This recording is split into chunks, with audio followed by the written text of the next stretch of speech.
Hi everyone. So I'm coming on here really quickly just to show you how I make my chip bags. This one is for my daughter's Halloween treats for her class. And so I'm not showing you how I designed this one. Um, I'm just showing you the finished product because, Halloween's on Tuesday and I have about 30 of these to do. So I use the template I use in Photoshop, and I also have a mock-up that I use, and those pictures are the ones I do show on my website and to clients who have ordered chip bags from me. So I really kept these, because it's just for her class, I kept these really simple as can be, and stuff. So I'm using Monster High. Oh, let me start. So the template and mock-ups that I use, I did not design or create those. I actually purchased those, and she allows us to use those templates and markups to showcase what we created for our own businesses. So I did want to make that disclaimer. Trying to think what else. So I use a Monster High kit that I have. For my images, I use stock photos. I go on to, I have an account with Adobe Stock. I've really researched the different kinds of stock photos, such as Adobe, there's Shutterstock, iStock, and then there's other ones across the web. I've used images off of Google, and stuff. So it just really depends on what I'm doing, where I'm showcasing them, who am I doing it for. If it's for my personal things, like such as my daughter's class treats, her birthday parties, something for family, something that's personal, then I don't really necessarily care where I get the images from, versus if it's something that I'm going to have in my Etsy shop or that I'm promoting my business, then I do try to make sure that I have those commercial rights. So I do a full page. You can cut off the edges if you want to. I wouldn't cut off these edges, but if you wanted to do the top and the bottom, you can. You can actually create these into miniature chip bags also, using a half sheet, but you really have to work on, that's a template that I am actually working on.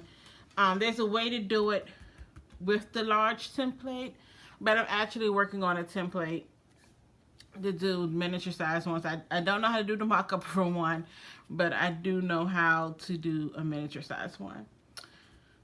So all you do is, once you have your paper, what you're going to want to do, because this is your front, these are your backs, what you're going to want to do is flip this over, and you want these two white edges to overlap right there, like that.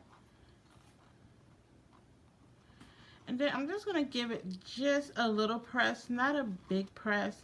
And then I'm just trying to figure out how I want this centered.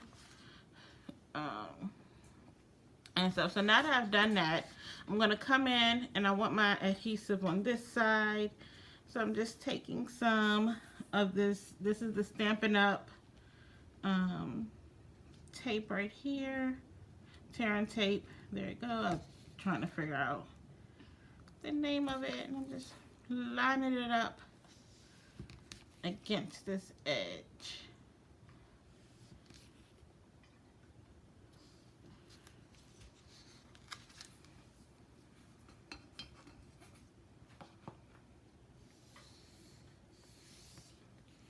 Okay. And then the other thing you can go ahead and do is line, let's see, that's coming down. Okay. You can go ahead and just line some up in here. You don't have to do the whole edge because this bottom is going to meet up down here, and then this bottom is going to meet up here, and then this is going to be taped at the edge. So I'm going to go ahead and do the top. Normally, the other ones that I do it lined with plastic baggies, but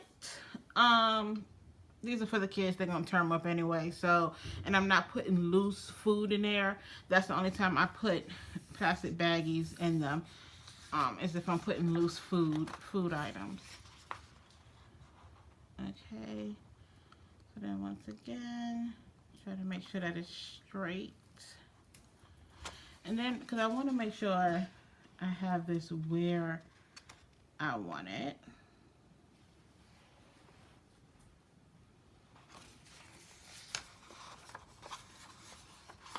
Okay, so what I'm going to do is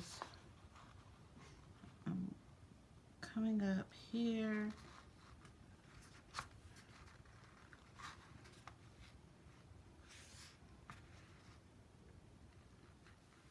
And approximately 1 inch above, coming in 1 inch.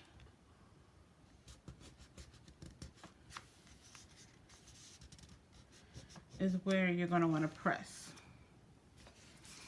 So you don't want to press down all the way, just because you want to keep that chip bag look, but you do want to press down just about 1 inch above the bottom.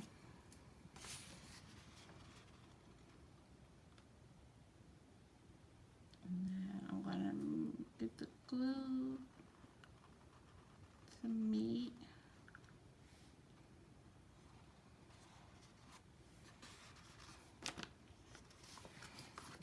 Okay. And I'm going to go ahead, and get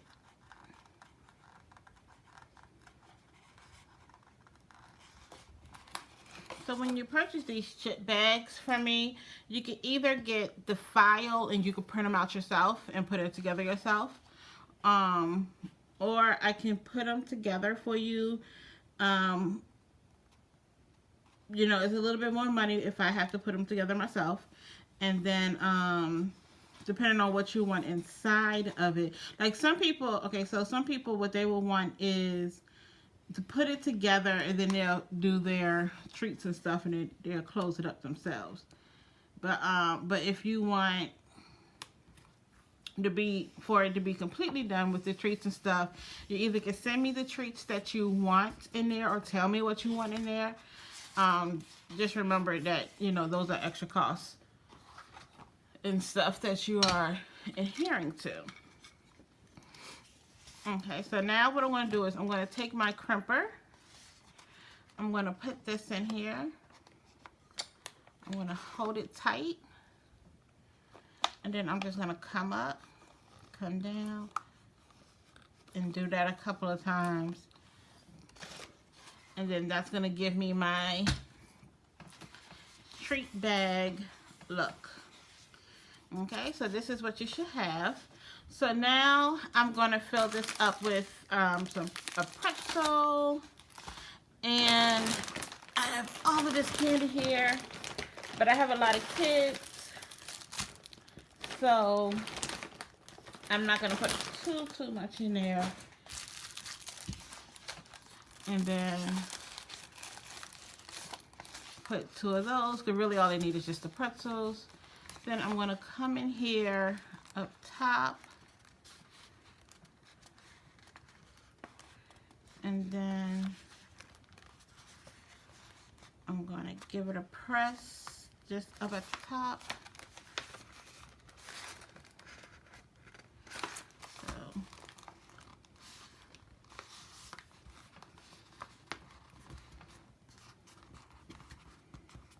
Like I said, it's okay if it's not completely perfect. Because like I said, it's a chip bag. Chip bags are not perfect.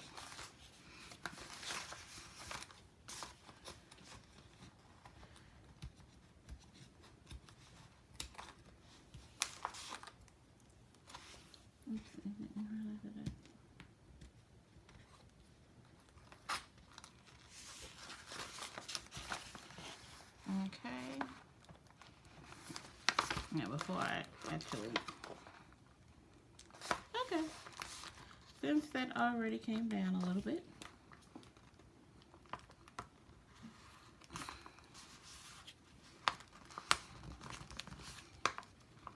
Okay, that was my bad. I messed up on that. But I'm not going to worry about that because like I said, if I wanted to, if it was really bothering me, I can snip those edges. But because I'm going to also take this in,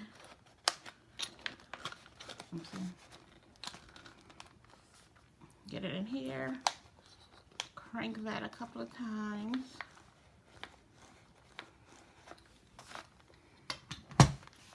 And there you go. So I have 2 down. I have about 28 more to go.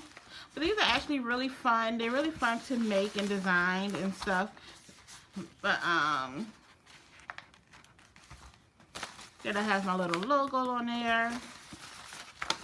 So thank you for joining me today. Bye-bye.